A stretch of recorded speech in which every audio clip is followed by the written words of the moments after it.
process.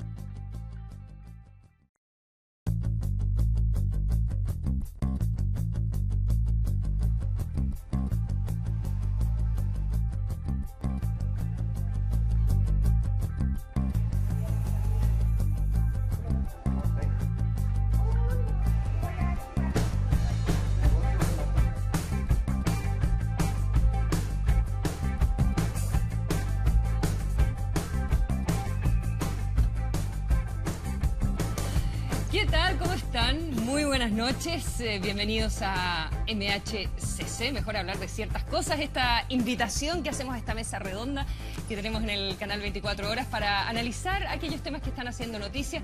Estoy sola hoy día, pero por poco rato. Matías del Río está cubriendo, como ustedes saben, las elecciones en Perú. Hay novedades importantes allá. Vamos a estar con él en directo dentro de unos minutitos. También vamos a estar en el programa conversando con Gabriel Iturra. Él es vocero de la CONFECH, es presidente también de la Federación de Estudiantes de la Universidad Central. ¿Cómo se está configurando entonces esta movilización estudiantil a puertas además de que el gobierno envíe la última pata, el último pilar de la reforma educacional que es lo que tiene que ver con la ley de educación superior? Bueno, que buscan, están por el todo o nada, de qué manera van a establecer las negociaciones con el gobierno, lo vamos a conversar con el vocero de la CONFECH, Gabriel Iturra. Nuestros panelistas de esta noche ya los vieron recién en la presentación del programa. Isabel Plac, ¿cómo estás? Hola, Isabel, ¿cómo estás? Coordinadora de Coyuntura de Avanza Chile, ex vicepresidenta de la UDI, columnista del Libero también, del diario electrónico El Libero. Exactamente. Ex Estado Nacional, Ay, sí. ¿verdad? Y tenemos otro ex Estado Nacional, de los fundadores de ese los espacio. viejos. De los viejos. De los viejos. Sí, el abogado Jorge Navarrete. Bienvenido, Jorge, columnista también habitual de La Tercera. Un millón de gracias por haber venido esta noche. Comencemos con Perú. ¿Podemos establecer contacto al tiro con Matías del Río? A ver, Matías. ¿Qué está Consuelo, pasando? ¿cómo estás? ¡Ey! Ahí te tenemos. ¿Cómo estás? Muy buenas estás? noches. Mira. ¿Qué está pasando ahí oye, con la elección fiesta aquí es presidencial? total, ¿ah? Mira, aquí recogimos del suelo un sticker de PPK. Aquí la fiesta es total. Pedro Pablo Kuczynski se encaraban en los resultados. Ya no son las encuestas, ya son los resultados preliminares. 36,1% de las mesas escrutadas, según la OMPE, le da un 50,6% de las preferencias a Pedro Pablo Kuczynski. Es 1,1 punto. La verdad es que por los pelos está ganando Kuczynski con un 36% de los votos. ¿Por qué en la fiesta? Además de lo lógico que es un triunfo, es porque de alguna manera se puede decir que era inesperado. Todas las cifras las últimas semanas, quizás ya hace un tiempo, daban a Keiko Fujimori como la ganadora. Ayer en la tarde, pese a que había veda total de datos, de encuestas, extraoficialmente nos llegaban a través de periodistas locales las encuestas que eran, o sea, más que encuestas, eran simulacros de elección. Empezaron a dar por primera vez a PPK por sobre Keiko Fujimori. El fujimorismo decía, esas simulaciones, esos simulacros de elección no sirven. Falta el voto oculto que venga del campo, que venga del interior, de la sierra. Ahí Keiko saca 4 o 5 puntos de ventaja. Pero hoy a las 4 de la tarde se rompe la veda, se puede dar la primera proyección de votos y dio a Pedro Pablo Kuczynski oficialmente por primera vez por sobre Keiko. Digo oficialmente porque era una encuesta, pero no era la OMPE, que es nuestro CERVEL si se quiere. Eran las encuestas, las empresas encuestadoras Ipsos y GFK, que es Adimark en Chile. Ellos daban y aquí empezó la fiesta. Y nos vinimos de inmediato aquí a San Isidro. Aquí también en San Isidro está el comando de Keiko Fujimori. Pero había todavía temor. De hecho, PPK se demoró en llegar aquí a la Pepe Casa, que ustedes la pueden ver al fondo. La Pepe Casa tenía una fiesta, pero el candidato no llegaba. A eso de las 8 de la noche llegó, hizo el famoso balconazo y dijo, como primera frase, tengan cuidado, no le hemos ganado todavía, falta, hay que ser cautos. Y después dijo, tenemos que tener cuidado que no se roben los votos, textual, que no nos roben los votos. ¿Saben qué, Consuelo, Isabel, Pirincho? Aquí no se da algo que para nosotros es tan propio, que es el canto de los votos a boca de urna, que se abre cada caja, cada urna en Chile y van cantando los votos. candidato A, candidato B. No, aquí es a puerta cerrada. Entonces, están los apoderados de cada una de las candidaturas viendo cómo se abren las urnas, que es a puerta cerrada. Por lo tanto, se producen momentos de mucho silencio de información. Y allí es donde ese silencio lo ocupan entonces las proyecciones de las encuestadoras. ¿Matías? Bueno, a las 9 de la noche la OMPE da esa primera proyección oficial con un 36,1% de los votos, perdón, de las mesas escrutadas, ya le da un 50,6% de los votos a PPK. Bueno, es más o menos natural lo que pasa cuando uno empieza a transmitir en vivo para la televisión en un ambiente de festejo político en este... Pero señora. En un festejo político en este caso. Vamos a volver contigo en un minuto, Matías, para saber también para cuándo se esperan durante esta noche nuevas actualizaciones de las cifras de la OMPE. Entonces, 50,6% de los votos ganando en esta segunda vuelta electoral. Pedro Pablo Kuczynski, PPK, con un 36,1% de las mesas. Soledad Agüero está en el comando de la candidata Keiko Fujimori. ¿Tenemos un informe de Soledad? Ahí la tenemos, Soledad. Estamos en el comando de Keiko Fujimori, acá en el Hotel Meliá. Vemos parte del ambiente que se vive en estos momentos, donde no todos están felices, porque según los últimos cómputos que han dado las últimas encuestas a boca de urna, la distancia con Pedro Pablo Kuczynski es mínima. Él está liderando en estos momentos estos primeros sondeos que han dado a conocer. Vamos a hablar con algunas personas que han llegado acá a mostrar su apoyo a la candidata de Fuerza Popular. Señora, para la televisión chilena, ¿cómo está el ánimo ahora que ya se conocen los primeros números? Nada, emocionadísima estoy. Pero está liderando Pedro Pablo Kuczynski hasta el momento. No, Keiko va a ganar. ¿Tiene confianza en que se va a revertir la tendencia? Sí. ¿Cómo está el ánimo ahora que se conocen los primeros resultados de las encuestas a boca de urna, donde por ahora Pedro Pablo Kuczynski es quien está liderando?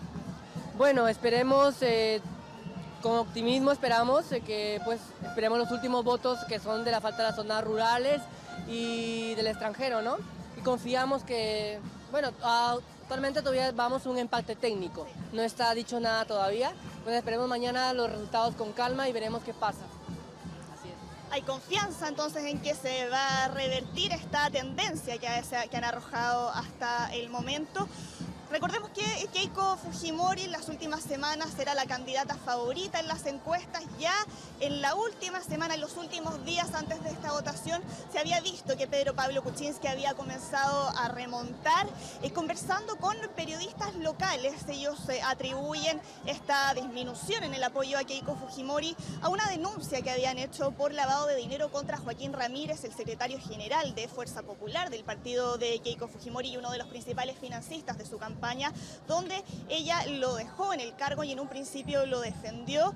También una denuncia contra uno de sus candidatos a vicepresidente, contra José Klimper, quien había en un programa de televisión manipulado un audio que se dio a conocer, donde la persona que denunciaba al secretario general decía que todo esto había sido manipulado, pero finalmente también el apoyo de Verónica Mendoza, la candidata del Frente Amplio de izquierda, que en primera vuelta obtuvo un 18%, dicen que sería uno de los factores que permitió que esta ventaja que había mostrado Keiko Fujimori en un momento de hasta 5 puntos, se habló, se revirtiera en favor de Pedro Pablo Kuczynski. Todavía recordamos que no hay una tendencia clara, por lo cual vamos a estar atentos a las reacciones que surjan una vez que ya tengamos un resultado con una mayor cantidad de mesas contabilizadas.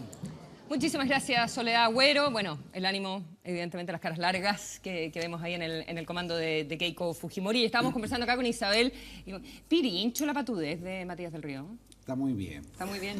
A él se lo permitimos. Nosotros vamos a ser más formales. Sí. Jorge. Con Jorge y con Isabel. Y conversando, claro, lo que había sido el apoyo, porque el fujimorismo sigue tremendamente fuerte, con 73 de los 130 parlamentarios que son del partido de Keiko. Por lo tanto, si gana PPK, como están indicando en este minuto los primeros resultados, tampoco le va a ser muy sencillo gobernar. Muy difícil, además, un país unicameral, solo tiene un lugar. En el fondo, los países bicamerales generan mayor espacio para los acuerdos. No veo muy fácil que él pueda alcanzar acuerdos con una Cámara tan fujimorista.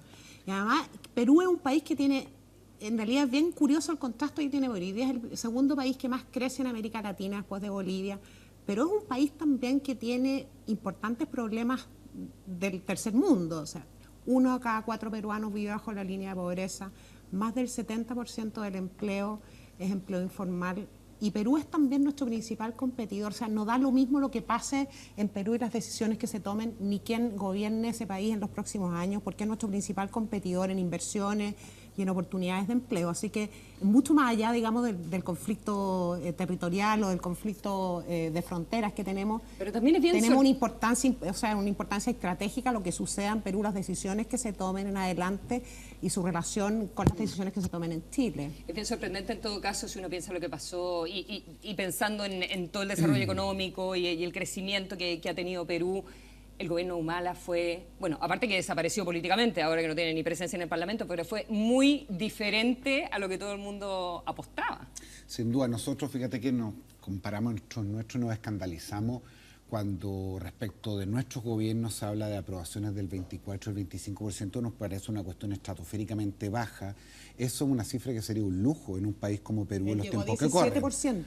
Es decir, que el padre Ollanta Humala haya hecho la declaración que hizo respecto a su hijo, más allá de que algo dice de él como padre, te diría yo, el síntoma más flagrante de lo que fue efectivamente un fracaso, donde Humala representaba algo que era bien anómalo en Perú. Fíjate que uno mira las elecciones peruanas, son casi todos los candidatos competitivos, candidatos de algún espectro de la derecha.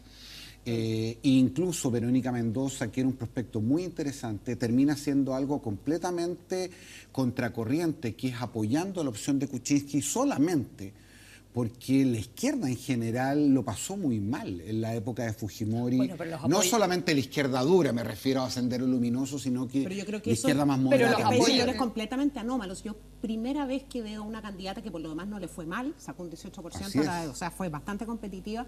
Yo, primera vez en los últimos 20 años que veo ese fenómeno, una candidata, ex candidata presidencial de la izquierda, como Mendoza, pidiendo el voto para un candidato no solamente de centro-derecha, sino que además con posiciones económicas tan distintas a las posiciones económicas que sostenía los apoyos ella. Cruzados son una cosa bien sorprendente, porque PPK en la elección anterior llamó a votar por Keiko para frenar a Humala. Así que también algo dice, yo no digo que no pueda extrapolar a Chile, pero cuando tienes mucha dispersión de candidatos, todos más arriba de un 15, 20, 25... ¿Quién llama a votar por quién en la segunda vuelta? ¿Y con qué propósito? Sí, eso es bien importante. Sí. Ahora, hay dos fenómenos aquí interesantes. Uno, que yo creo que lo de Verónica Mendoza, más allá de una cuestión anecdótica, es lo que probablemente explique la derrota que Keiko Fujimori, es que finalmente se confirma el resultado. Y lo otro, que ha sido un flagelo para América Latina, son los presidencialismos de minoría en el Parlamento. Es decir, países que en general tienen regímenes fuertemente anclados en los atributos que provienen del Ejecutivo, cuando eso no tiene un correlato, no digo siempre tener mayoría absoluta, pero un cierto correlato en el organismo colegislador, se hace extremadamente complejo. Vengámonos a Chile. Sí, están pasando hartas. Están pasando hartas cosas. Escuchemos a la presidenta Michelle Bachelet con lo que sin duda ha sido el tema de esta semana. Con la presentación de la querella estoy haciendo uso del derecho que tengo a defenderme de mentiras e injurias que afectan lo más preciado que tiene una persona, su honra. No puedo aceptar que se inventen públicamente falsedades evidentes contra mi persona. Creo en la libertad de expresión como un valor central de la democracia, pero a la vez creo en la ética y en la responsabilidad que deben tener los medios a la hora de informar, validando las fuentes para no enlodar la honra de nadie. Bueno, la ley está, La presidenta evidentemente está en su derecho de defender su honra haciendo uso del código penal, ¿verdad? Y defenderse de lo que ella considera una injuria, pero lo que hemos estado viendo toda esta semana es si era la forma la apropiada y además de la forma, cuáles son los argumentos internos de la querella que ella está presentando con el abogado Juan Pablo Hermosilla. Y sin duda, cuando uno ya tiene a Lorena Fríes, presidenta, o sea, la máxima directiva, ¿verdad?, del Instituto de Derechos Humanos, criticando esta querella, no sé, cuando uno tiene a dirigentes de la oposición concordando con Lorena Fríes, la verdad es que llama la atención. O cuando uno tiene al Mercurio apoyando a la tercera, hay algo que, al menos desde el punto de vista político, está saliendo mal, a mi juicio. Ambos han escrito columnas sobre este tema en estos últimos días. Jorge, tú calificaste como un despropósito la querella. Sí, yo creo que, como bien dices tú, no hemos tenido la discusión de fondo, que me parece a mí la más interesante, y probablemente nos hemos concentrado en el hecho que parecía más anecdótico, pero políticamente el más relevante, que es el uso de un instrumento como una querella por parte de la Presidenta de la República, un medio de comunicación social. Y a mí, más allá de mi opinión en términos éticos, como una persona cercana a los medios de comunicación, incluso como abogado, me parece que la querella es un completo despropósito y hoy día daba varias razones. Y creo que muchas de esas cosas ya se han ido evidenciando en el debate público. Para muchos esto ya ser visto como una suerte de vendetta, porque efectivamente fue Revista Qué Pasa el que destapó el caso Cabal. El gobierno ha hecho tantos esfuerzos por sacudirse esta cuestión que, muy por el contrario, lo que hace nuevamente es ponerlo en primera plana. Presume además que las personas públicas tienen un umbral similar en materia de protección a su honra que los ciudadanos, lo cual a mí me parece que no es correcto. Ni menos este desdoble que se pretende hacer, más todavía cuando se notifica la querella eventualmente en el Palacio de la Moneda. Va contra la doctrina de los derechos humanos tener penas privativas de libertad por delitos de esta naturaleza, aunque efectivamente no se cumplan. Hay críticas de organismos internacionales, se generó una respuesta corporativa por parte de la prensa, incluso se victimizó a la revista y a los periodistas, que uno podría todavía hacer un reproche ético a lo que había ocurrido. Finalmente, va mucho igual también la presidenta Bachelet, cuando las cosas no andan bien, pareciera siempre buscar responsabilidad en otro. Yo termino esa columna diciendo algo más o menos obvio, que cualquiera sea el resultado judicial de esta acción específica, el gobierno va a haber perdido igual, y creo que eso es lo que está ocurriendo hoy día. Isabel, obviamente, aparte de entrar en la consideración política de cuáles son los efectos de presentar la querella y si esto le convenía políticamente al gobierno y a la presidenta, no sé cómo ves tú el tema de la publicación misma. ¿A ti te parece injuriosa? A mí me gustó mucho cómo lo explicó Carlos Peña en el Mercurio esta semana y cómo lo explica Jorge en su columna hoy día. Y ambos coinciden en lo siguiente. Una cosa es el contenido proferido por Juan Díaz, una cosa son las declaraciones, la conversación que tiene Juan Díaz, la información que traspasa en esa conversación, y otra cosa distinta es el acto de divulgar esa información. Y aquí yo quiero entrar, Consuelo, en un tema. Yo creo que nosotros de verdad como país tenemos que reflexionar respecto de algunas situaciones, de algunas lecciones que debiéramos estar sacando de la filtración y de lo que está ocurriendo en el último año y medio a propósito de los casos de financiamiento irregular y el mismo caso Cabal. Hay un doble estándar frente a las filtraciones que creo que en estos últimos días se corrió el velo. O sea, las filtraciones fueron legítimas fuentes de información, aparentemente, cuando perjudicaban a la mayoría de las personas que han estado vinculadas a casos de financiamiento irregular. ¿Legítima fuente de información para quién? Fueron defendidas, por ejemplo, cuando el gobierno mandó las indicaciones a la ley, al proyecto antidelincuencia, y una de esas indicaciones sancionaba el acto de filtrar información a los medios de comunicación. Recuerdo, el gremio se levantó con mucha fuerza y todos nosotros también dijimos ley Mordaza. Entonces, las filtraciones parecía que eran una fuente de información legítima. Muchos decían, déjennos informar, y mucha gente decía, gracias a las filtraciones los chilenos estamos entendiendo lo que está pasando, y dejaron de ser legítimas cuando están afectando a la presidenta Bachelet. A ver, déjame detenerme. Si te sigo en esa argumentación, entonces todos quienes se hubiesen sentido afectados por las filtraciones... Justamente, ese es un punto. Y el segundo... Pero podrían haberlo hecho. Y no lo hicieron. Bueno, pero cosa de ellos. Justamente, no lo hicieron porque entienden que entienden que el acto de divulgar esas filtraciones, de publicarlas, las filtraciones ya sean las declaraciones que se hacen ante el fiscal o ya sean las escuchas telefónicas, que entre paréntesis hoy día me sorprendió, se han dado 6.000 órdenes de escuchas telefónicas, ya sea cualquiera de los dos.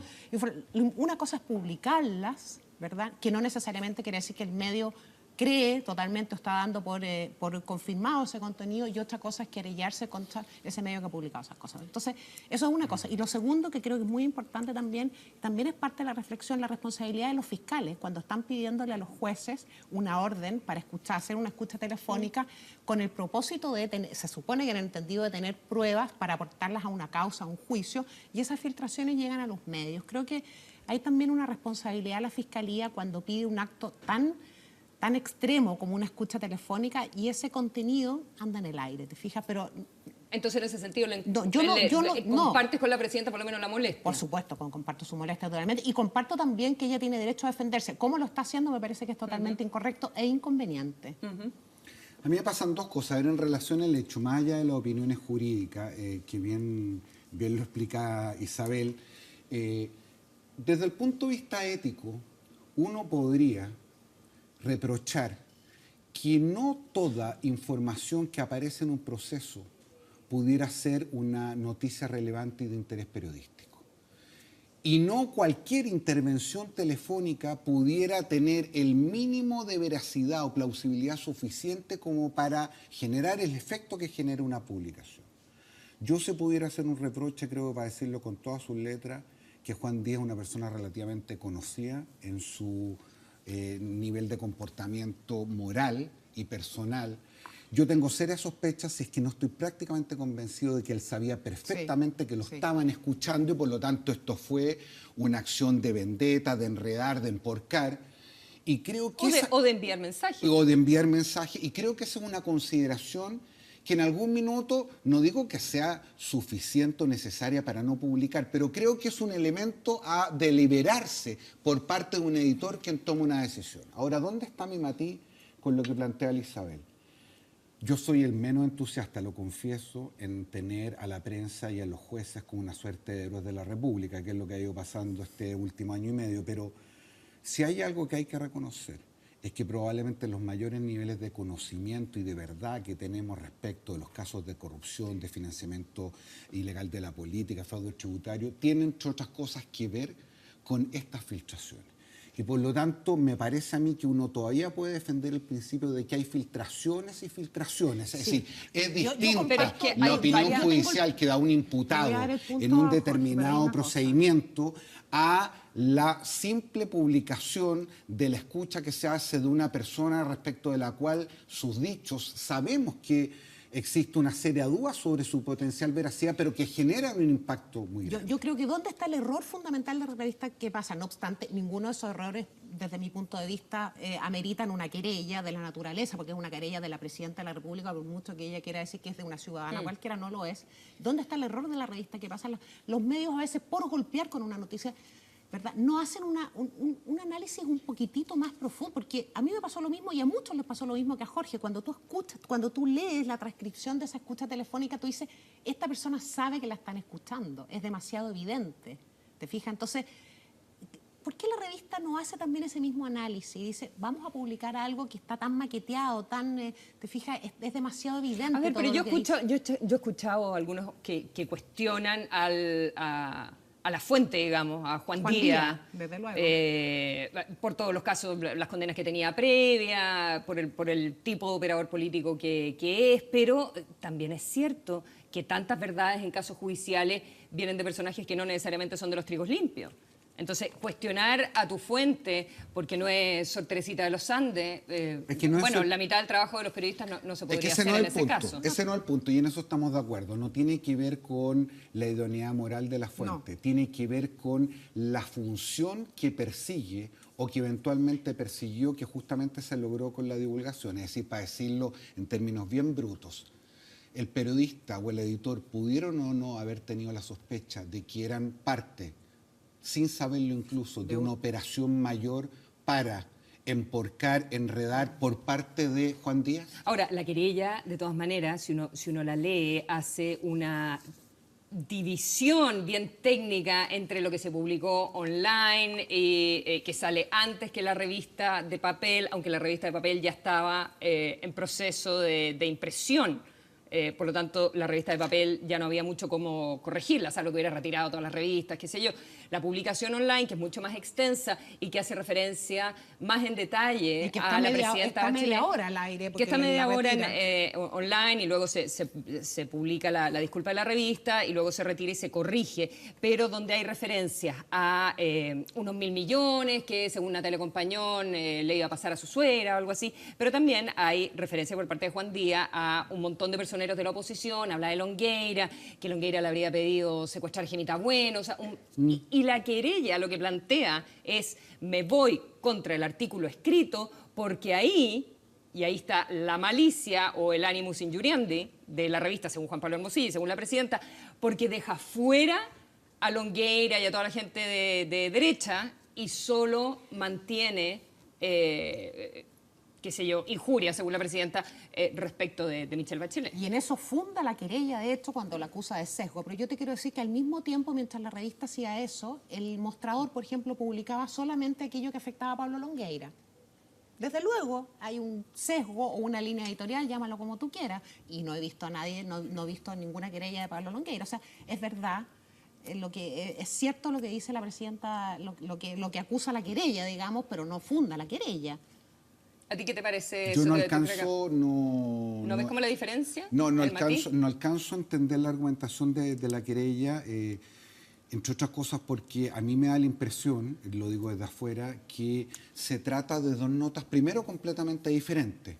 No es la parte grande de una nota más pequeña, digámoslo, una relación de género-especie, son dos notas. Todos los que conocen saben que Qué Pasa cierra el día miércoles a las tantas de la noche y por lo tanto esa nota quedó escrita el miércoles en la noche. Y por lo tanto no atribuyo al hecho de que se haya publicado el día viernes una nota distinta algún ánimo especial. Lo único que me parece cuestionable es que habiendo publicado la nota web el día viernes en la tarde, a los 40, 35 minutos, esa nota se haya modificado con una explicación... El jueves, con una explicación editorial de qué pasa. Porque lo cierto es que el hecho de sacar una parte de esa nota dio pie, me parece a mí, incluso a que se mirara con malos ojos o con más sospecha a la nota que venía en la revista de papel y que finalmente salió publicada el viernes. Si no se hubiera hecho esa modificación el día jueves en la noche y se hubieran mantenido las dos notas, pregunto, no estoy seguro, ¿estaríamos en este berenjenal? Yo tengo un punto de mirada política, además. Yo cuando leí hoy día en un medio el backstage de esta decisión, confirmo que esta es una decisión muy personal y que la presidenta toma en un espacio muy reducido, y me llama mucho la atención que ninguna de las personas que estaba junto a la presidenta le haya hecho ver los efectos que iba a tener esta querella, porque fíjate que la presidenta se logró ganar el favor de la opinión pública cuando ella hace la declaración en el aeropuerto. Yo me acuerdo haber estado en Twitter, haber estado leyendo cosas y era bastante generalizada, compartían la molestia de la presidenta, ¿te fijas? Y ese favor o esa benevolencia a la opinión pública, esa empatía de los chilenos, la pierde cuando presenta la querella. O sea, ella tuvo un espacio de empatía con la opinión pública, con los chilenos importante, entre el jueves en la noche y el martes cuando confirma, o el lunes cuando anuncian la querella.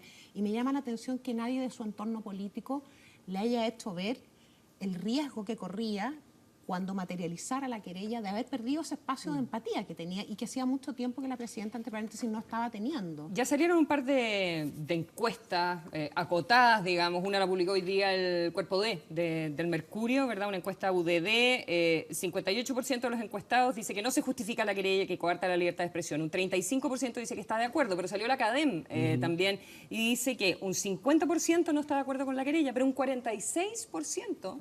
lo que es bastante alto, sí está de acuerdo con la querella. Quería que viéramos unas declaraciones que hizo hoy día en Estado Nacional Cecilia Pérez. Veamos.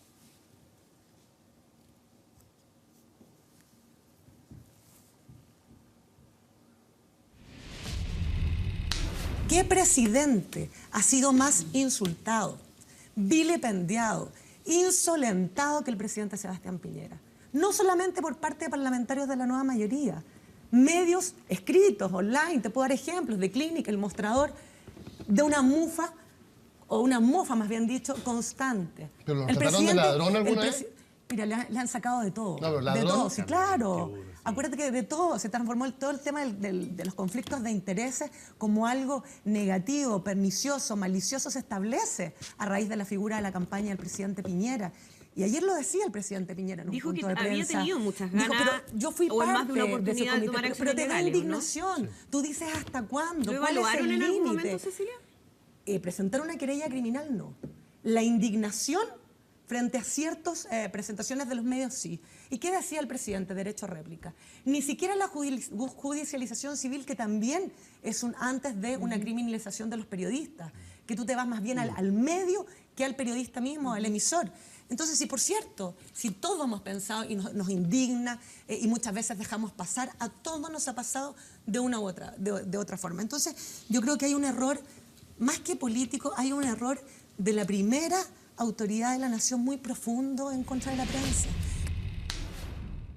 Bueno, el expresidente Sebastián Piñera dijo: yo prefiero el ruido de una prensa libre que el silencio de una prensa amordazada. Buena frase. Pero al final también es como que la oposición olió sangre aquí y dijo: me subo a este carro, ¿o no? Yo creo que todos los presidentes de la República, por lo menos desde el 90 hasta ahora, han tenido ganas de querellarse contra los medios de comunicación, porque obviamente hay un momento en el que uno se siente, un presidente probablemente se siente que está siendo injustamente evaluado o con información que no es cierta o con sesgo, en fin. Y ningún presidente hasta ahora, todos los presidentes hasta ahora habían resistido esa tentación, que es lo que dice el presidente Sebastián Piñera ayer. Yo creo que el tema de la libertad de prensa, de la libertad de los medios en Chile es una cuestión bastante sensible. O sea, yo crecí con dinacos. Y yo creo que esa es una cuestión que está bastante... Pero tú eres de la UDI, ¿puedes saber? Bueno, pero eso no quiere decir que apruebe la DINACO. Ya. Por favor. Entonces, nunca nadie había cuestionado que en Chile había libertad absoluta de prensa. De hecho, hay muchos medios digitales, en fin, están, yo creo, todos los espectros políticos y sociales representados en los medios de comunicación hoy día. Entonces, la querella de un presidente de la República, si bien probablemente no va a causar un gran cambio en la forma como los medios reportean y publican, sí hay una señal que queda en el aire, de una advertencia que queda. Y yo creo que los medios y los ciudadanos también sentimos esa advertencia. Y a eso responde la declaración del expresidente Sebastián Piñera. Creo que tiene que ver con eso. A mí también me sorprende, bueno, un tema que siempre sale y que es importante y interesante es la concentración de los medios en Chile. Yo también trabajo en mi tiempo off TVN, bueno, igual que tú, en la radio. En una radio que pertenece a Dial y a su vez está en el paraguas de Copesa, digamos.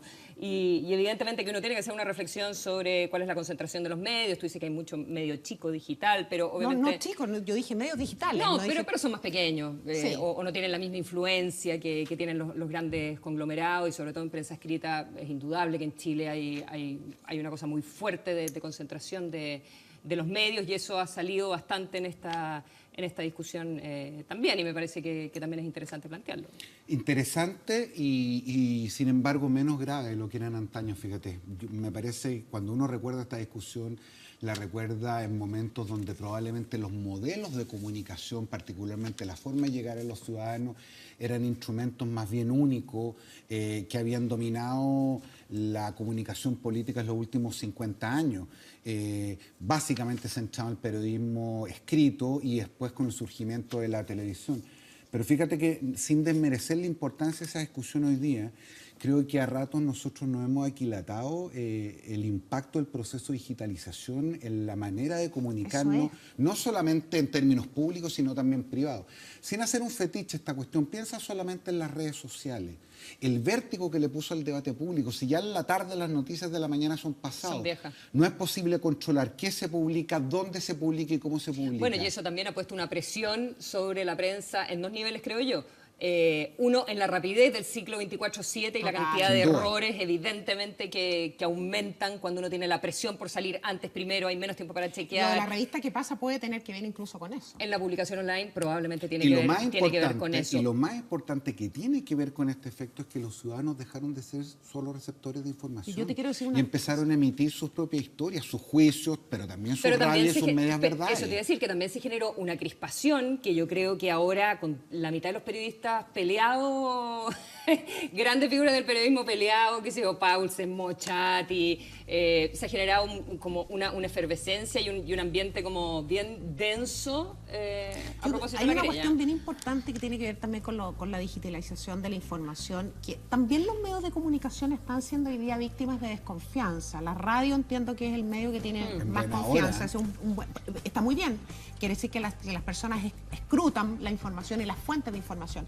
Yo creo, fíjate, no lo habría que medirlo, que tal vez tiene más credibilidad una nota publicada en Facebook, al que accede el 76% de los chilenos, según esta encuesta que comentábamos antes del programa. 76% de los chilenos conectados a Facebook. Probablemente alguien cree más en una nota que comparte un amigo en Facebook que una cosa publicada en un medio de comunicación. Es ¿te algo fijas? más directo. Entonces, son mucho más horizontales las fuentes de información. No están tirando la música, que ya una Nos cosa... están echando al sí, primer- Una prácticamente cosa nos están breve, echando. solamente respecto a la nota de Piñera que no alcancé a comentar. La malla que la Cecilia Pérez está cada vez más parecida a Piñera, ahora ella también ocupa 3 sustantivos. Dijo No. vilipendiado, insultado, después Es dijo una gran voz. insolentado. No, perdóname, pero Insolentado, no, pero no más te allá, voy a permitir ya, pero eso. más allá de que se le De pegó mi ese amiga uso, Cecilia. hay un poco de oportunismo en eso. Es decir, la gente que trabajó más cerca en el área de comunicaciones, no es el caso de Isabel, en el área de comunicaciones con el expresidente Piñera, saben que ellos hicieron cosas que son igual o bastante más graves que presentar una querella. ¿Cómo cuál? No, yo no conozco ninguna. ¿Cómo cuál? ¿Cómo cuál? No trabajé en medios de comunicaciones, pero me parece que su relación con los medios fue bastante. Yo te diría una normal. que además ¿Cuál? es políticamente poco correcto decirlo aquí, pero el rol que tuvieron los dos presidentes directorios de este canal, En TVN. puestos por el presidente de la República, Sebastián Piñera, fue francamente nefasto. Nefasto. Y es cosa no preguntárselo solamente a los directores de su momento, Perdón, sino no, que a no los entiendo a periodistas. qué rol te refieres. no Respecto a entiendo. la influencia ilegítima que se tiene un gobierno en un canal estatal, que a diferencia de ¿Y 60 por qué minutos... ¿Y por qué le atribuyes esa influencia ilegítima a esas personas y no a otros presidentes del canal? No se lo estoy atribuyendo a otra persona. Estoy diciendo que el presidente Sebastián Piñera nombró a 2 presidentes directores que fueron particularmente poco respetuosos de esa autonomía. Poco respetuosos en su forma de relacionarse Primera con los noticia que directores. tengo con de los... eso. Bueno, yo Primera no es noticia que primera tengo de eso. noticia que yo Cepeda y tengo. Uriarte, ¿verdad? Exactamente. Cepeda y Miquel Uriarte. Ahora voy a tener que ir al corte, nos cortaron hasta la música. Sorry. Ahí volvió. Todo muy bien. Hacemos un corte. Recuerden participar, hashtag MHCC. Y a la vuelta vamos a estar con Gabriel Iturra, vocero de la CONFECH. ¿En qué está el movimiento estudiantil en este minuto? Espéranos. Ya volvemos.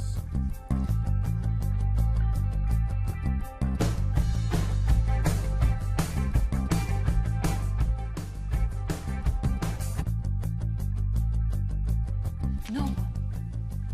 Ya nos estamos quejando acá en el programa que no alcanzamos nunca a tocar todos los temas. Yo me estoy quejando de otras cosas también, Consuelo. Se están quejando varias cosas. Cierto. Oye, ya estamos con Gabriel Iturra. Gabriel, bienvenido, vocero de la CONFECH, presidente de la Federación de Estudiantes de la Universidad Central. Gracias por venir. Muchas gracias a ustedes por la invitación. Trasnochado además porque has estado en la toma de la Central, ¿verdad? Vengo recién de la toma en la Universidad Central. 2 horas dormiste, ¿verdad? Así es. ¿Cómo está la toma por dentro? Bien, todo ordenado, tenemos muchas actividades. Los invitamos a su vez también mañana. Hoy día tuvimos una actividad con la familia y mañana también tenemos una tocata donde van varios artistas nacionales. Hay 26 universidades, me dijiste, movilizadas en este minuto. Así es, según nuestra cuenta, porque también varía mucho según el día, pero ya son más de 26 las universidades que se encuentran movilizadas entre paro, toma, paro relativo o en este caso absoluto de todas sus facultades. ¿Van a aceptar la invitación que les hizo la ministra de Educación, Adriana del Piano, para ir al Mineduc hacia fines de esta semana para conversar el proyecto? Bueno, mañana tenemos una reunión a través de la mesa ejecutiva del CONFECH, en donde nos vamos a reunir justamente a discutir cuáles van a ser los parámetros de esta discusión. Ahora bien, el CONFECH ha manifestado a través de su última plenaria de que quisiéramos justamente de conocer este proyecto de ley, que yo creo que es lo que la mayoría de los chilenos quiere, y a su vez también tratar justamente de poner en el debate público los elementos centrales que para nosotros hasta el momento dentro del borrador o de lo que se nos ha presentado tras bambalina no manifiesta justamente la voluntad de querer avanzar justamente en construir una nueva educación. Vamos a entrar al tiro en los detalles de lo que ustedes plantean versus lo que sabemos hasta el minuto de lo que está proponiendo el gobierno. Pero tu posición, ¿Es ir a la reunión? Mi posición es que si la ministra nos recibe, porque en la última reunión ni siquiera la ministra ha estado, mi posición es que si es que el hecho de que el CONFECH vaya, asista, que conozca ese proyecto de ley, y si se pudiese justamente incorporar los elementos que para nosotros son fundamentales, claramente creo que es una instancia en la que hay que asistir. Ahora bien, los voceros... condición es que tiene que estar presente Adriana del Piano. O sea, una de las condiciones, pero también entendemos que el movimiento social es una virtud que tiene los voceros mandatados justamente por la decisión de los estudiantes de base. Vamos, yo creo que ha sido como bien sorprendente la reirrupción, no sé si existe la palabra en todo caso, de la movilización estudiantil, y en este momento con 26, ¿verdad? Universidades movilizadas de diferentes maneras, pero a mí lo que me llama la atención es, tú eres de la Central, Así ¿verdad?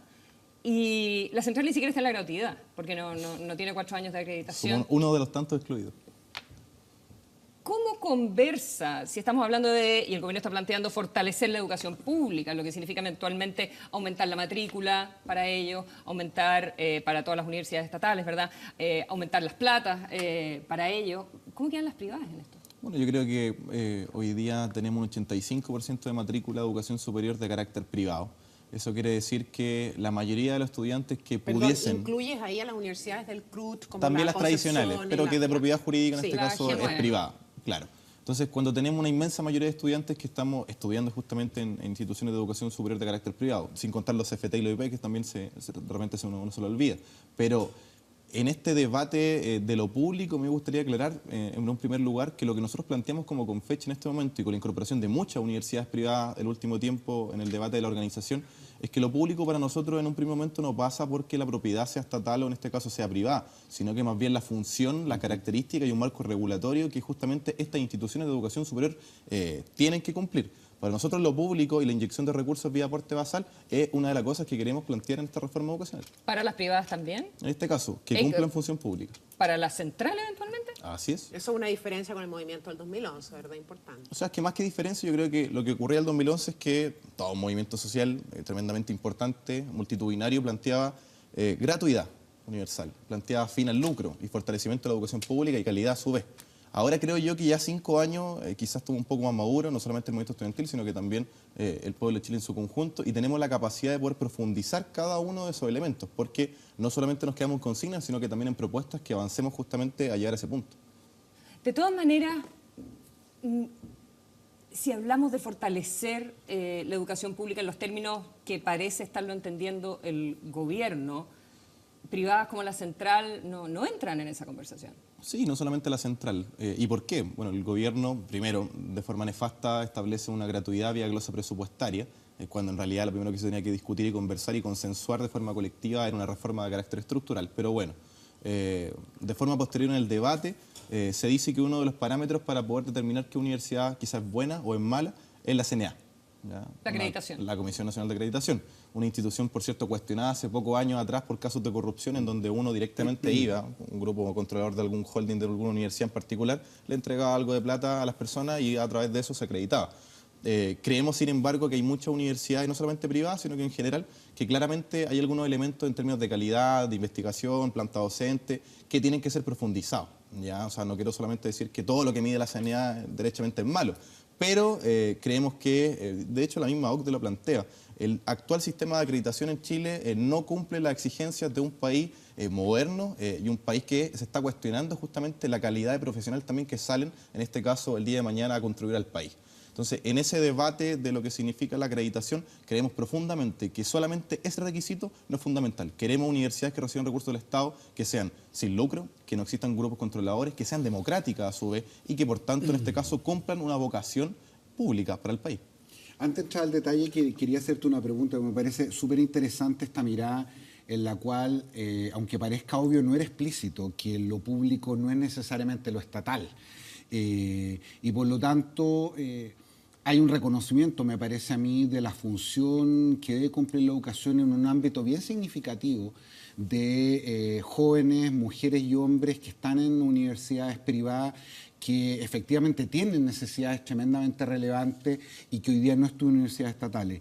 sé que no es lo que discutimos hoy día, pero esa apertura llega también a considerar otros segmentos, porque estamos hablando de educación superior que no es necesariamente educación universitaria. Hay una mirada desde la Confeche y la posición que tú representas, por ejemplo, de los institutos de formación técnica, de los centros profesionales, es decir, de ese conjunto de jóvenes que no accedieron a la educación universitaria, están en la educación superior y que probablemente tienen una necesidad muy significativa y podrían hacer una contribución enorme al país en el futuro que viene. Sí, sobre todo cuando uno hace unas proyecciones del país tiene que determinar la cantidad de profesionales y también contemplar los CFT y los IP. Creemos que lo bueno que ha tenido el movimiento estudiantil, en este caso particular el Confeche en los últimos años, que se ha ido incorporando en gran medida estudiantes de esas casas de estudio que hace pocos años atrás, recordemos el 2011, simplemente parecían no existir. Hoy día tenemos voz, expresamos un descontento, pero a su vez también no solamente se critica al gobierno por esta falsa gratuidad o esta mala implementación de una política pública, sino que también, por ejemplo, hoy día en la Universidad Central tenemos un debate desde una misma institución privada con una junta directiva. Uno dice, ¿una junta directiva? Bueno, los estatutos que se obligan a la conformación de una universidad privada prácticamente obligan a conformar una corporación de derechos jurídicos sin fines de lucro. Ya sabemos muchas veces que existe el lucro en estas instituciones y nosotros no solamente manifestamos que tiene que cambiar el carácter estructural, orgánico de cómo se conforman estas instituciones de educación superior y a su vez también no ocupar como escudo humano, que muchas veces se dio el año pasado, sobre todo a raíz de la discusión del TC y toda esta coyuntura, de rectores y de muchas personas que hablaban a nombre de nosotros. Bueno, acá estamos. Somos los que no tenemos gratuidad, somos los excluidos de un sistema educacional y hoy día estamos planteando, no solamente criticamos al gobierno por esta reforma educacional, sino que también a muchos grupos controladores que hoy día lamentablemente implementan políticas nefastas al interior de casas de estudio. Yo dos cosas que no tienen que ver con la cosa mecánica, técnica de la reforma que todavía no conocemos, que vamos a conocer el proyecto de ley en los próximos días. Entiendo que el 10 de junio la ministra se lo presenta. Quizás a la presidenta, que es la primera que va a conocer el texto. Pero yo creo que hay un tema de escenario que de alguna forma siento que justifica el relevantamiento del movimiento estudiantil, que la verdad es que no había alcanzado nunca niveles como los que alcanzó en el 2011, el movimiento universitario principalmente. Son dos elementos que a mí me parecen de mucha inconsistencia y de irresponsabilidad del gobierno, del primer gobierno de la nueva mayoría, el gobierno de la presidenta Bachelet. Primero, la presidenta Bachelet durante la campaña comprometió en reiteradas oportunidades, dijo que la gratuidad no podía estar condicionada a la situación económica del país. Decía que lo que realmente iba a afectar el crecimiento del país era que no tuviéramos esa reforma. Lo dijo muchas veces, dijo, no tiene que estar amarrado cuando la oposición, cuando nosotros, entonces, o el oficialismo le decíamos, candidata, eso es una política que no se puede implementar porque depende de las condiciones económicas del país, y decía, no, tiene que estar garantizada sí o sí. Y hoy día, en el tercer año de gobierno, pasada ya transcurrida la mitad del gobierno, la ministra del Piano el viernes dice que se va a avanzar en gratuidad en la medida que estén las condiciones económicas. O sea, pasamos de el realismo sin renuncia de hace un año al realismo con renuncia, porque de alguna forma ella está reconociendo que solo es posible avanzar en esa promesa, que es la promesa más electoral de la presidenta Bachelet, por cierto, solo es posible si están las condiciones económicas del país. Esa es la primera inconsistencia. Y la segunda, a mí me llama mucho la atención. Yo siento que el gobierno está fustigando al movimiento, le reprocha al movimiento que tú encabezas, ¿verdad? Que son los califica de radicalizados, de maximalistas, etcétera. Que, en fin, yo también considero que son un movimiento bastante más radicalizado, ¿verdad? Que la media del país. También comparto esa opinión, pero me llama la atención porque cuando la nueva mayoría estaba en la oposición, ¿verdad? Se dirigió, o sea, tenía una relación con el movimiento estudiantil distinta y movimiento que alcanzó niveles de bastante más radicalización que ustedes, ¿verdad? Entonces, le concede legitimidad política, recoge sus demandas. 4 de sus principales dirigentes están hoy día en la Cámara de Diputados, 3 de ellos apoyados por la nueva mayoría, ¿verdad? Excepto Gabriel Boric. Y hoy día le parece que ese mismo movimiento que plantea demandas bastante parecidas es un movimiento maximalista, es un movimiento radicalizado, en fin, en el fondo le quita piso al movimiento que tú encabezas. Yo quiero saber cómo tú miras eso, porque es un cambio muy importante. Sí, yo creo que serían 2, ahora que Giorgio se fue de la nueva mayoría. Pero llegó a la Cámara. Claro, cuando los estudiantes de Chile hace unos días atrás irrumpimos en la moneda, nosotros íbamos con un mensaje, más allá de lo caricaturesco, que vestidos de turista y ingreso a la moneda. Era un mensaje de que esta reforma fracasó, de que este gobierno fracasó en la implementación de políticas públicas, que se prometió algo y en la práctica no se hizo, que se hicieron falsas promesas y Y el inconsciente colectivo de un estudiante que era secundario como yo el 2011 y que marché en conjunto con los estudiantes universitarios y que se prometió de forma posterior, con una crítica fehaciente justamente al gobierno de Piñera, por la mala gestión y conducción que tuvo el país, una gratuidad en donde uno ve hoy día solamente el 9% de la población universitaria que está recibiendo esta. Incluso se ha dicho en la medida de lo posible que se va a avanzar sustancialmente y se dan argumentos de desaceleración en la economía. Pero, por ejemplo, cuando uno ve el Mercurio y ve la sección de economía y negocios, ve cómo las grandes empresas transnacionales crecen y crecen y crecen. Entonces, ¿de qué desaceleración me están hablando? Pero ese mensaje que nosotros entregamos en La Moneda no solamente era para la presidenta, también era un mensaje a la clase política, es decir, a la nueva mayoría, a la derecha, porque la nueva mayoría acá está planteando, por ejemplo, algunos sectores, porque tampoco se ponen de acuerdo, está planteando avanzar sustancialmente en algunos elementos. Por otra parte tenemos la democracia cristiana con una voz fuerte diciendo la gratuidad universal es imposible. Y por otra parte, la derecha, desde la vereda al frente, dice incluso lo que se está planteando la nueva mayoría es demasiado acelerado. Entonces, la verdad es que pareciera ser que este divorcio, que uno habla muchas veces entre las instituciones del Estado y las personas, este desconocimiento de lo que en realidad ocurre, efectivamente pasa porque los políticos, la clase política, los conglomerados, los partidos tradicionales, hoy día no están a la altura o la expectativa de que justamente los jóvenes, y en realidad yo creo que todas las personas que nos están escuchando en sus casas, debiésemos esperar justamente una persona que vota cada cierto tiempo. Por lo tanto, no solamente en la concertación y la nueva mayoría, sino que también en la derecha. Es un modelo de implementación de políticas públicas el que fracasa en Chile. Bueno, pero si ese modelo, si ese modelo fracasó, entonces van a seguir movilizados no sé hasta cuándo. Bueno, yo creo que eso se lo debiese preguntar a la presidenta quizá o a la misma ministra o incluso a las voces de los principales partidos. Pero conectado con esa punta que te hace la Consuelo, 2 veces has pasado por este tema de la representación hoy día del Parlamento de quienes fueron dirigentes estudiantiles. Y un tema bien significativo porque por razones obvias que no hay que explicar aquí, uno no es eternamente, bueno, en algunos casos sí, dirigente estudiantil. Y el éxito de ese movimiento, entre otras cosas, tiene que ver con una expresión concreta en la institucionalización del poder, que haya llegado Carol Cariola, Camila Vallejo, Giorgio Jackson, Gabriel Boric, en fin. Quiero hacerte 2 preguntas. ¿Cómo ustedes, hoy día que están en el frente de batalla de la dirigencia estudiantil en la Confech, ven hoy esos liderazgos? ¿Ven hoy esos liderazgos, me refiero, como resultado de la expresión de lo que fue la plataforma del liderazgo estudiantil? ¿Se sienten o no representados en ello? ¿Sienten o no que hay ahí buenos embajadores respecto a esa causa? ¿Qué diferencias se manifiestan? Esa es una pregunta. Y la segunda es cómo sigue esto. Porque la pregunta que hace Consuelo es interesante, es decir, en política muchas veces, aunque a veces parezca un poco hipócrita, hay que retroceder un paso para avanzar 2. Y evidentemente si uno lo mira con algo de distancia, yo creo que cualquier persona, incluso los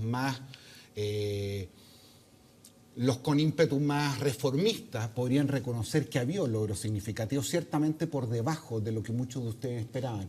¿Cuál es la expectativa entonces que hay para los próximos años? Es decir, ¿qué umbral debería lograrse para que ustedes sintieran que están más o menos satisfechos y qué expresión política tiene eso? Sí, bueno, respecto a la primera pregunta, yo creo que, bueno, yo conozco bien quizás a Giorgio, a Camila, pude compartir con ellos el 2011 cuando eran dirigentes del Confech, yo de la ACE, en ese caso secundario. Ellos optaron por un camino de forma posterior a su dirigencia y ahí me gustaría dejar en claro una cosa, un elemento principal. El movimiento estudiantil no tiene bancada estudiantil. Nosotros tenemos voz propia, somos un movimiento social autónomo, independiente de los partidos políticos tradicionales e incluso independiente de la misma militancia o colectivos políticos. Segundo, yo creo que el cuestionamiento también lo tiene que hacer la gente en su casa. Yo en lo personal no comparto el hecho de vincularse en algún momento a la nueva mayoría, por lo que significa hoy día la nueva mayoría. Quizás puedo saludar desde lejos el hecho que, por ejemplo, desde el mismo Ministerio de Educación, que parece un barco que está a punto de hundirse, entonces salen los salvavidas y los remos y empiezan a arrancar todos de ahí. Pero es una decisión que tiene que tomar la gente en sus casas. Hay encuestas donde de una u otra forma se valora justamente a estos estudiantes que pasaron a ser diputados. Respecto a lo segundo, me gustaría también ser bien directo. No es que el movimiento estudiantil todos los años tenga que salir a marchar porque nos gusta y nos encanta movilizarnos. No es porque decía Mario Weisbrot acá la semana pasada que el sino del movimiento estudiantil era que cada generación tiene que hacer más que la anterior. Es un punto de vista, pero no es que nos encante, por ejemplo, ahora yo vengo... ¿No encuentras tú que este movimiento estudiantil en particular dejó de ser ya un movimiento por una causa y se transformó en una plataforma política No, al que hay que agregarle una demanda que justifique la existencia. Yo creo que, fíjate que los chilenos tenemos, yo creo que hay una percepción de que primero se elige la fecha y se pide el permiso y después vemos la causa por la que marchamos. Sí, pero es que yo creo que son dos cosas. Primero voy a tenerme acá con lo que se plantea. Un segundo, pero a propósito... Vamos a agregar un elemento la más. tercera pregunta. No es la tercera pregunta, pero Lizael lo decía bien. No sé si un partido, pero ustedes se dan cuenta que probablemente quizás desde la época de la dictadura, época que tú no reconocí ni recordáis por razones obvias. Lo recuerdo bien. Pero se transformaba en un actor político significativo el movimiento estudiantil hoy día. Y eso, más allá de la responsabilidad de las posibilidades, también tiene que ver con algo de vanidades, de egos y de administración del propio poder interno, que no siempre ha sido fácil. Y de visibilidad, Sí. porque tú en 3 años más puedes estar en la Cámara de Diputados. Sí. O sea, es una plataforma. Yo creo que hay algo que la clase política, ya con la generación que quizás tengo yo, de repente no comprenden. Es que el movimiento social, y que del cual es parte del movimiento estudiantil, tiene particularidad y tiene una forma de ejercer esa política que quizás es distinto, que es chocante, que es, por ejemplo, el hecho, no sé, de que se tomen decisiones en asamblea, voto a mano alzada. O sea, un nuevo estilo de democracia que para nosotros son fundamentales a la hora de poder implementar justamente nuevas movilizaciones. No es que nos encante estar movilizados, no es que nos encante, por ejemplo, hoy día estar en toma, estar pasando frío, sueño, hambre. Es por una convicción del hecho de saber que hoy día fuimos estafados, que se nos engañó, que se nos marginó, que tanto este gobierno como los que vinieron de forma anterior prometieron ciertas cosas que uno ve y ahora, como por ejemplo, analiza el borrador de la reforma educacional y ¿dónde está al fin el lucro? Se pregunta uno. ¿Por qué solamente se sanciona de forma pecuniaria y prácticamente una multa a aquellas instituciones de educación superior que lucren? ¿Por qué, por ejemplo, no castigamos con pena de cárcel a las personas que lucran? Si es un robo. Entonces, cuando se dijo en algún momento hay que avanzar de forma sustancial a la gratuidad, bueno, hoy día es el 9% de la población. Cuando se establece un marco regulatorio insuficiente, cuando solamente se pone la CNA como criterio de acreditación, nos parece a nosotros que no solamente hay una pertinencia como a la hora de poder implementar políticas públicas, sino no solamente una torpeza, sino que a su vez existe una voluntad de no generar cambios de forma estructural en el modelo de sociedad que existe hoy día. A ver, ¿eso pasa por esta mentalidad, por ejemplo? O sea, ¿Pero con elección de rector? Cuando nosotros hablamos de democracia es que la comunidad... Recogiendo la idea de la mano alzada, digamos. Más que mano alzada, no funciona de esa forma, pero cuando nosotros hablamos de democracia es que decimos, bueno, si la universidad la compone a la interna, estudiantes, funcionarios, trabajadores, profesores, bueno, ¿por qué entre todos no nos ponemos de acuerdo de cómo sacamos adelante este proyecto? Porque acá ha quedado algo claro, el solo hecho de que los rectores, en el caso de la universidad estatal y tradicional principalmente, y de las juntas directivas en las universidades privadas, controlen a su antojo, sin fiscalización alguna, ni siquiera por parte del Estado, ni tampoco de su comunidad, ha quedado de manifiesto que justamente ocurren torpezas, como la que ocurre hoy día en la Universidad Andrés Bello.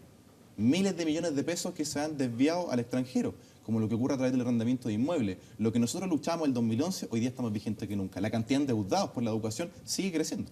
Gabriel, el petitorio de la Confech es súper largo y lo que dice Jorge, evidentemente, a la hora de conversar no hay ninguna posibilidad de que esto quede en la ley. Para nada. Te quería hacer preguntas sobre un par de cositas. El fin de la PSU, por ejemplo. ¿Cómo seleccionas? ¿Cómo seleccionas? Bueno, partamos ahí con una discriminación al tiro del concepto. Más que seleccionar o discriminar, nosotros lo que queremos hacer es decir, cuestionémonos el hecho de por qué hoy día un estudiante muchas veces entra a la educación superior. ¿Será netamente por vocación o quizá el reflejo social de una desigualdad, redistribución de riquezas del hecho de decir, si no estudio y si no entro a la universidad, lamentablemente voy a tener que ganar el sueldo mínimo el resto de mi vida? Primer cuestionamiento. Segundo, la PSU hoy día no mide conocimiento. Derechamente, la PSU es memoria, uno se aprende, está en un preuniversitario y los que tienen más plata van en un preuniversitario caro y por ende quizás van a entrar a una universidad estatal. Pero tú postulas, ¿qué manera de selección considera la Confech que sería adecuada? Yo creo que hay que dar un debate de sociedad, porque no solamente compete al Confech. Por ejemplo, nosotros vemos la experiencia quizá en Argentina a través de propedéutico, en este caso bachillerato, tiene ingreso irrestricto, pero después un proceso de selección. Pero lo que está claro acá es que la PSU, como está conformada hoy día, no solamente replica un modelo de segregación social, sino que a su vez lo fomenta. Permite, por ejemplo, el lucro. Eso nos ha conversado mucho en otros momentos. Pero ¿por qué tienen que existir preuniversitarios de una matrícula y de una mensualidad de más de 300.000 pesos? Todos los chilenos tenemos para pagarle a sus hijos 300.000 pesos en tercero y cuarto medio para que puedan entrar a una universidad. Bueno, pero eso tiene que ver con una cosa con la educación, mucho previa. con la calidad de la educación. Y no solo la calidad de la educación, sino el tamaño del currículum y qué cosas te preguntan en la PSU. Uno podría resolverlo. Ok, en la educación media puede enseñar este otro tipo de cosas y igual puede tener una prueba estandarizada al final. Por ejemplo, también revivamos ciertos debates que también están abandonados. La jornada escolar completa, la JEC. ¿Alguien se acuerda de eso? Sí, claro. Muy poco. Porque lo que se prometió por parte del gobierno de Bachelet fue la implementación hasta la 1 de la tarde de clases normales y regulares y de forma posterior actividades extra académicas, culturales, que fomentaran el conocimiento artístico, otro tipo de expresiones de los estudiantes. Hoy día, ¿en qué se ha quedado toda esta implementación? Simplemente en seguir manteniendo un modelo donde ramos y sin perjuicio de que los estudiantes quisieran poder profundizar sus conocimientos. Pero la educación como está planteada hoy día, primero, es un mecanismo de reproducción social. Segundo, es discriminatoria. Tercero, y es lo más importante creo yo, y lo que todos nos debemos cuestionar en sus casas, ¿qué tipo de profesional, qué tipo de joven queremos que salga, en este caso, a trabajar en Chile? Esa es la gran pregunta de fondo. Acá no estamos cuestionando el futuro del país, el modelo de sociedad.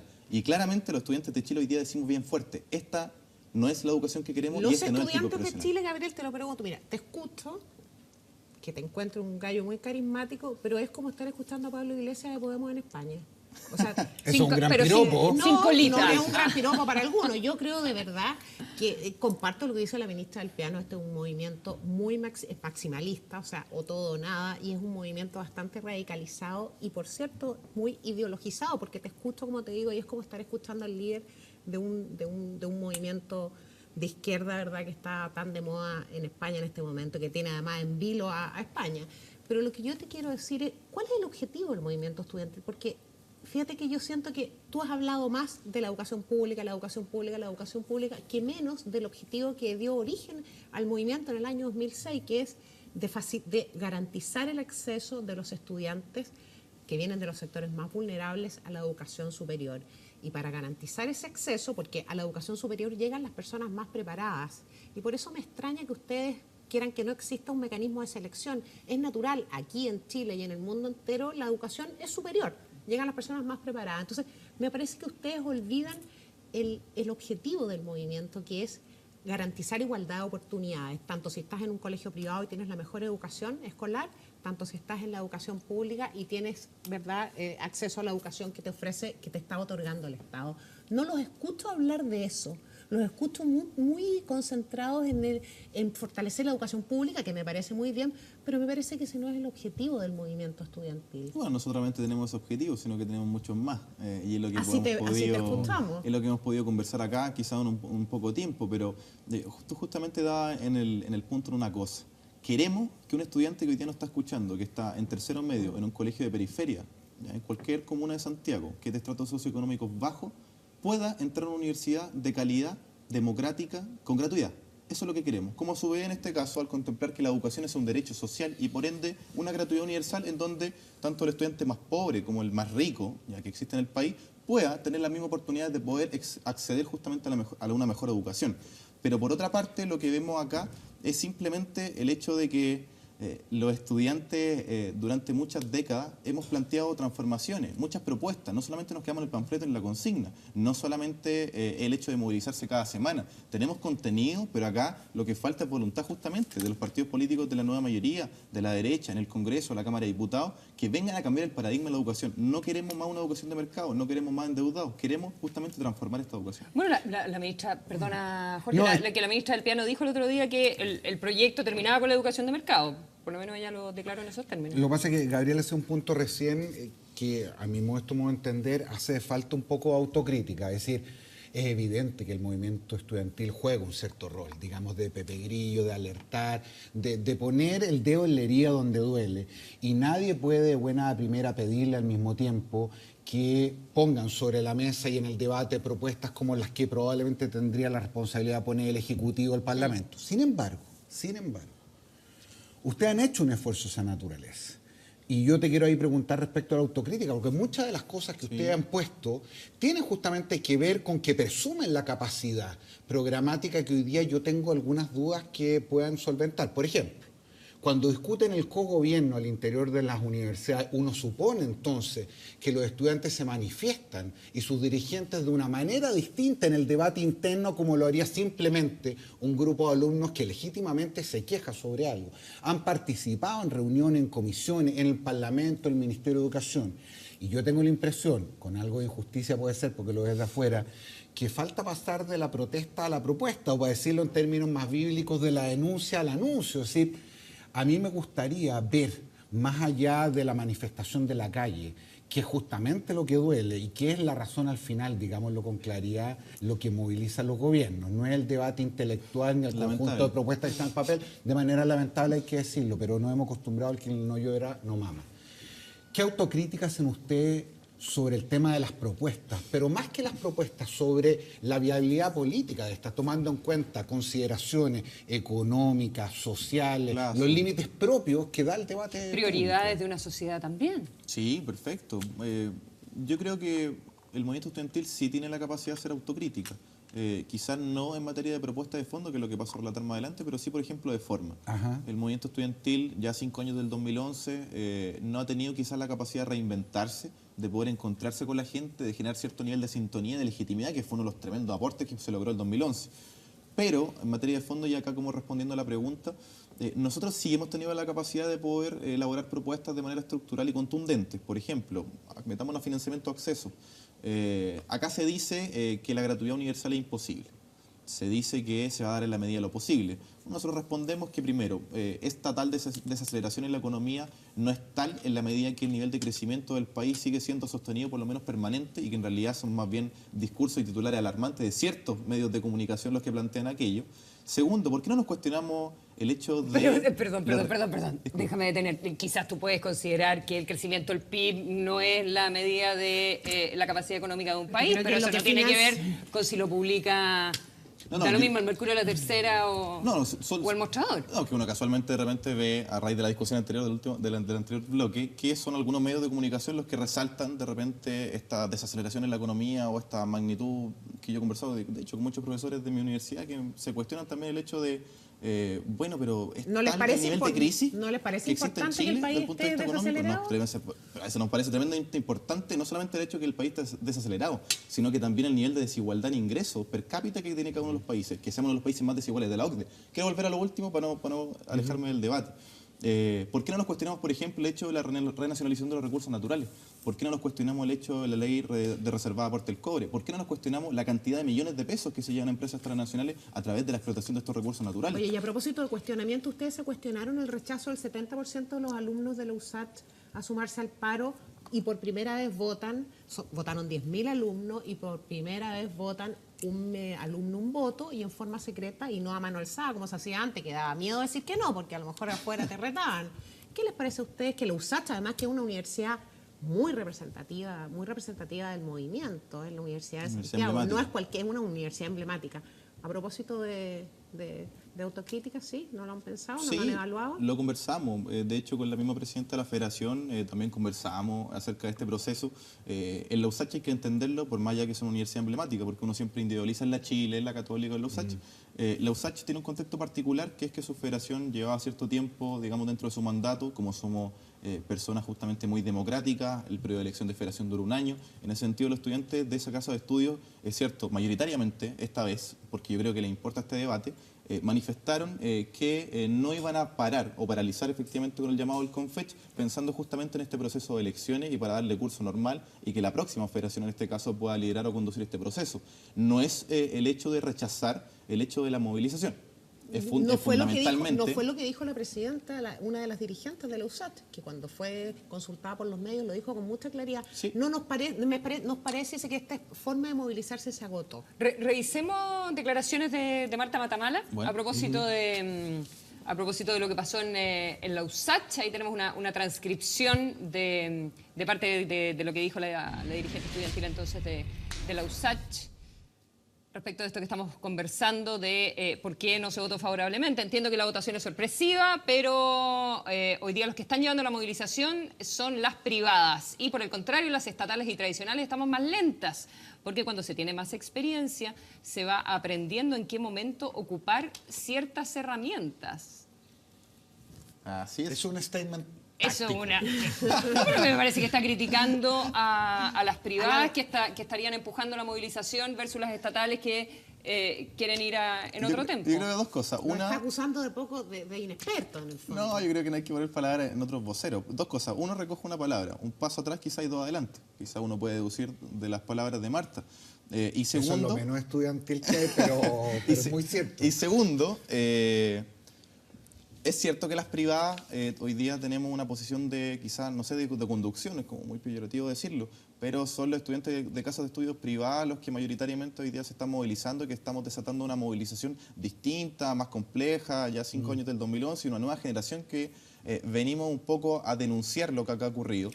Venimos a plantear una voz quizás alternativa o distinta a lo que ya se había dicho, también desde otro punto de vista. Y es cierto, las universidades privadas son las que hoy día comenzamos esta ofensiva estudiantil, pero también tenemos universidades estatales y tradicionales también reconocidas, por ejemplo, como el caso de la Universidad de Chile, la Universidad de Concepción, la Universidad de la Frontera, la Universidad del Paraíso, que ya se están sumando a la movilización. Pero Gabriel, esa es una pregunta que no te hemos hecho.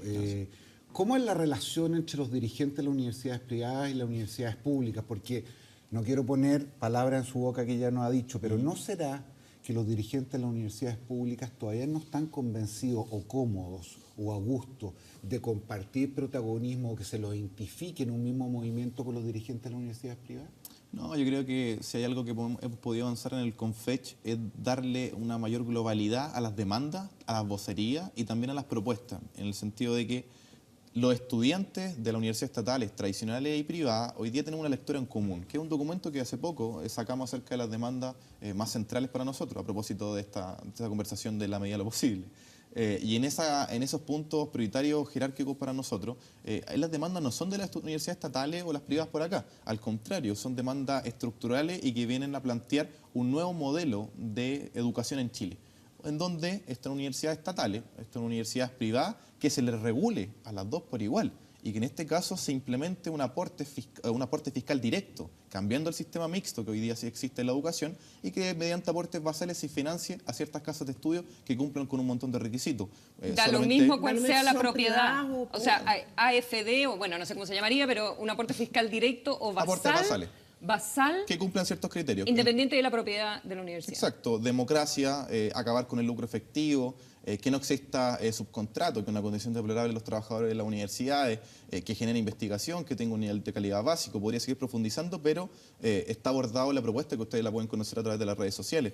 Y segundo, también me gustaría señalar algo, que déjenme contarle una historia. Durante los años 90, el gobierno de la concertación, y de forma atrás también la dictadura, que lo profundizó también la derecha, frente a este problema del acceso en términos de educación superior y de la matrícula en términos porcentuales, se dijo, necesitamos crear universidades. Y dentro de esa lógica se crearon muchas universidades privadas, CFT, IP, pero como se cometió un error en la creación de todas estas universidades, mala política pública y hay que hacerse cargo de todo.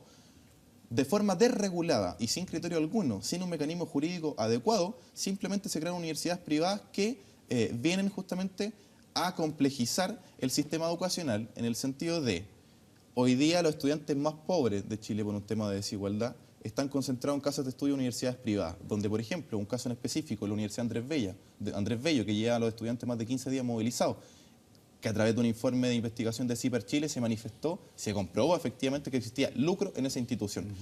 Yo me pregunto ahora, ¿cuáles son las facultades del Estado o del Ministerio de Educación de hacer algo con estos estudiantes? ¿Qué hizo el Estado, qué hizo el gobierno cuando se tuvo el caso histórico de los estudiantes de la Universidad del Mar? El Estado, en este caso, cuando se compruebe que existen universidades privadas, ya en caso de que lucren, bueno, no tendría la facultad, la potestad justamente de poder estatizar ciertas casas de estudio. ¿Por qué el Estado, en este caso, no podría hacerse cargo? Andrés Bello. Exacto, ¿por qué no se podría hacer cargo? ¿Por qué no se podría hacer cargo el Estado si es que el privado, en este caso, no tuvo la capacidad? Ojo, acá se está planteando a universidades o los grupos controladores o los directorios que no tengan la capacidad de hacerse cargo efectivamente de su modelo educacional y que lucran y que descaradamente, bueno, en este caso alguien tiene que fiscalizar aquello. Para nosotros en un primer momento el Estado. Ahora, eso deja fuera, por el momento, toda la conversación sobre la calidad, digamos, de qué universidades estatales son buenas solamente o son solamente un dato. Para nosotros tiene que haber por lo menos un nivel porcentual, ya que esto no lo cumplen todas las universidades, ya sea estatal o privada, sin entrar a discriminar, de profesores planta. profesores planta que se dediquen, por ejemplo, a la investigación. Está lleno de universidades con profesores taxis. Y ojo, con esto no quiero ningunear a nadie. Al contrario, lo conversamos con nuestros profesores también en nuestra universidad. Estos profesores también, a su vez, exigen mayor dignidad laboral, que sea permanente justamente el conocimiento al interior de esas casas de estudio.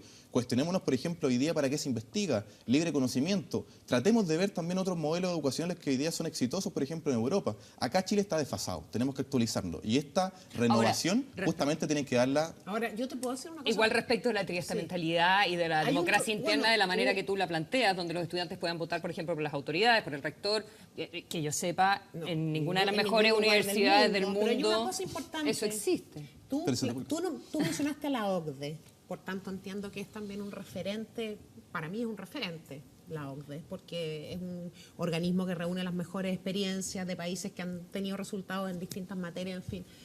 Tú mencionaste a la OCDE y fíjate que los planteamientos de ustedes son opuestos a las recomendaciones que le hizo la OCDE a Chile en materia de educación superior a través de un informe el año pasado, me parece que noviembre, diciembre del año pasado. La OCDE dice dos cosas.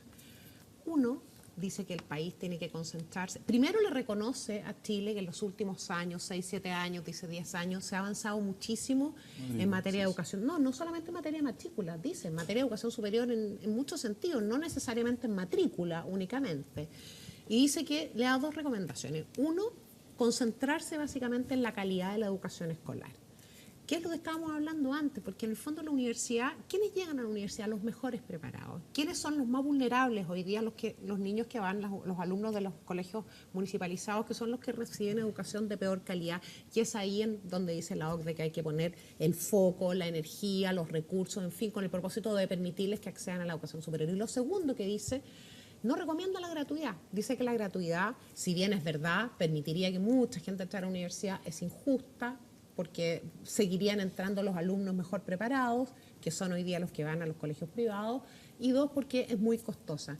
Sin embargo, dice que lo que debe hacer Chile es profundizar justamente aquello que ustedes rechazan, profundizar el sistema de ayudas estudiantiles, la combinación de becas con créditos, con CAE o con créditos contingentes al ingreso una vez que trabajan esos profesionales que ya, ¿verdad?, han estudiado a través del crédito. Entonces, me llama la atención que por una parte tú reconoces la OCDE porque la menciona y por otra parte las posiciones, no tuyas sino de la CONFECH, son tan opuestas a lo que están haciendo, lo que está proponiendo un organismo que reúne las mejores experiencias en el mundo. A propósito de lo que dice la Consuelo, dice en ningún lugar del mundo, ¿verdad?, los alumnos deciden el currículum que tiene... No sé si en ningún lugar del mundo, pero, yo digo... Bueno, pero en las mejores, que son las referencias, los referentes siempre para uno son las mejores experiencias. Bueno, partamos en Chile haciendo algo nuevo, distinto y que todo el mundo pueda ver lo que está ocurriendo en Chile. Un experimento, dices tú. No sé, más que un experimento, yo creo que es algo real que puede aportar. Ahora, nosotros recogimos de la OCDE, cualquier organismo, o sea, la OCDE, cualquier institución, organismo, estructura, etcétera, informes que te permitan poder hacer una observación acerca de implementación de políticas públicas. Algunas cosas se comparten, otras no. Y dentro de lo que quizás no se comparte, más allá de la interpretación como directa, es cierto, dice aquello, pero también lo dice en este contexto educacional y de este sistema, porque claro está, si concentramos mayoritariamente la matrícula de universidades estatales, públicas, que uno puede decir de calidad y las mejores universidades del país, con un estrato socioeconómico bastante alto. Por el contrario, concentramos en las universidades privadas, que son la mayoría, a estudiantes de cierto estrato socioeconómico que más bien es bajo, justamente ocurre una desigualdad en el hecho de solamente financiar a ciertos estudiantes y a otros no. ¿Qué estamos planteando nosotros? Acá la educación es un derecho social. Como es un derecho social, se financia a todos los estudiantes de Chile, por más pobre o rico que sea.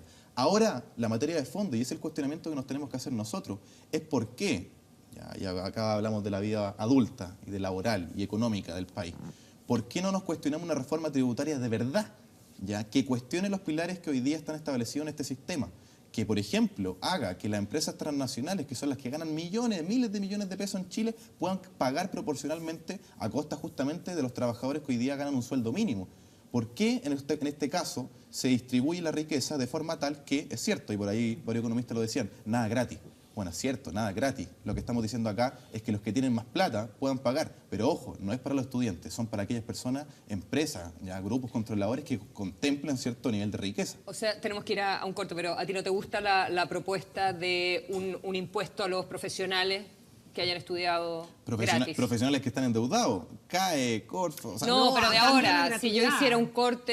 De forma posterior. Claro. O sea, de gratuidad de este momento tampoco. Yo creo que puede ser un elemento quizás proporcional, porcentual, pero creo yo que tenemos que revisar, por ejemplo, el sector primario de la economía, extractivista, cobre, litio en futuro, cuestionar esos pilares que te permita. El de Estado y el gobierno tiene que financiar por lo menos derechos sociales básicos, educación, salud, vivienda, trabajo.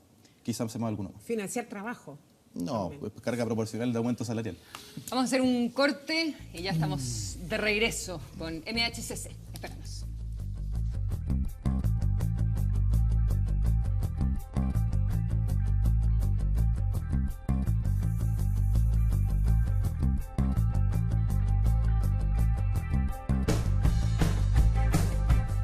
Estás viendo Mejor Hablar de Ciertas Cosas con el